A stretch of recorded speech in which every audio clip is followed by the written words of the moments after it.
நிச்சயம். இது உங்களுக்காக அதர்வா நடித்த DNA 2025இல் திரைக்கு வந்த திரைப்படத்தின் திரை விமர்சனம். அதெல்லாம் எதுக்கு டா, உன் முகம் குழந்தையிலேயே இல்லைன்னு எனக்கு உணர்ந்துச்சு அப்படின்னு தன்னை தானே கேட்கும் ஒரு அப்பா. அதே நேரம் தன் குழந்தையை கடக்க முடியாமல் துடிக்கும் ஒரு அம்மா. இதுதான் DNA படத்தின் ஆழம் கொண்ட உருகொண்ட புள்ளி. கதையின் தொடக்கம். அதர்வா ஆனந்த் எனும் கதாபாத்திரம். அவரது மனைவி திவ்யாவாக நிமிஷா சஜயன். இருவருக்கும் பிறந்த ஒரு குழந்தை. ஆனால் ஆனந்த் உணர்கிறான், இந்த குழந்தை நம்ம குழந்தையா? முதலில் அதுதான் ஒரு சந்தேகம். பிறகு அதே சந்தேகம் ஒரு கோபமாக மாறுகிறது. அந்த கோபம் ஒரு தீர்ப்பு தேடலாக மாறுகிறது. அணுகும் கோணம் பேபி ஸ்வாப். இல்லை உணர்வுகளின் பரிசோதனை. இது வெறும் பேபி எக்ஸ்சேஞ்ச் பற்றிய கதை அல்ல. மனித உறவுகளின் மரபணு பரிசோதனை. இது தந்தை எனும் தன்மை DNAல இருக்கிறதா, இல்லை உணர்வில் இருக்கிறதா?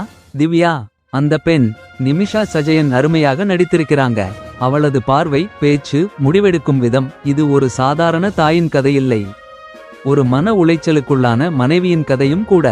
அவள் மனநிலை, அவளது உடம்பில் மாற்றம், மனதில் குழப்பம், இதையெல்லாம் அழுத்தமா காட்டும் விதமாக படம் போகுது.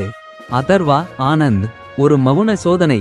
அந்த பழைய பள்ளி ஆசான் மாதிரி ஒடுகிற நான்கரை வேகமில்லா கதாபாத்திரம். அதர்வா எந்த நேரமும் சத்தமில்லாமல் நடிக்கிறார்.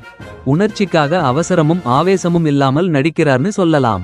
தன் சந்தேகத்திற்கு தீர்வு தேடுற பயணத்தில் அவன் எதிர்பார்க்காத உண்மைகள் தெரிஞ்சுது. அவனோட பயணமும் நம்முடைய பயணமா மாறுது. திரைக்கதை மற்றும் இயல்பு. இது ஒரு குடும்ப பாசத்துக்குள் இருக்கும் ஒரு மர்மம். படத்தில் விசாரணை இருக்கிறது, மனநிலை சோதனை இருக்கிறது, ஒரு ட்விஸ்ட் இருக்கிறது.